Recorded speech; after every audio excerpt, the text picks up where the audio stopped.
Yo, I think you would be surprised, big dog, that I don't think SBMM exists in COD because of the competitive scene. SBMM exists to keep players on the game. Player retention. It's kind of tough, bro. Like, I understand why SBMM exists, but it's really only frustrating for like the top 1% of players. Because when I first started playing Call of Duty, this is a true story, honest to God. When I first got my Xbox 360, I loaded up Call of Duty 2. This must have been in like 2000. How old was I then? 19 years ago? I was like 12 or 13. I loaded into a game of Call of Duty 2. I literally could not move from the spawn point. I'm not talking out of the spawn point. My feet would hit the floor and I would be dead. And that happened for like 3 games straight.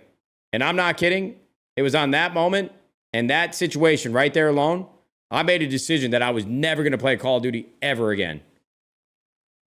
And the only reason why I tried it again is because freshman year of high school, my buddies convinced me to get Call of Duty 4 Modern Warfare, even though I swore it off. I think there's a reason why SBMM exists. You know, it's like they have data and studies that show, like real analytical data, that players stay on a game longer because of skill-based matchmaking.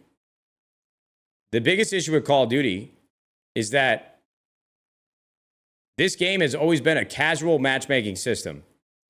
I think the games that find the most success are the games that have ranked competitive play with a public forward-facing rank attached to your gamer tag or your in-game name.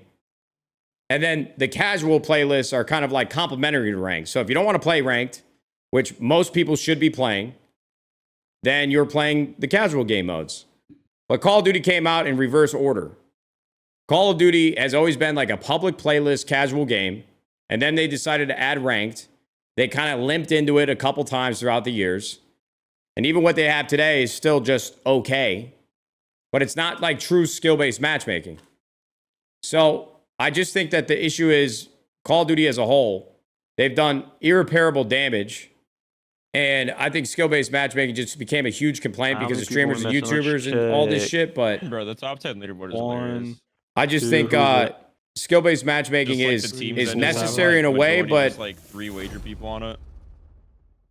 I still think it's annoying. Like top 3 I don't know.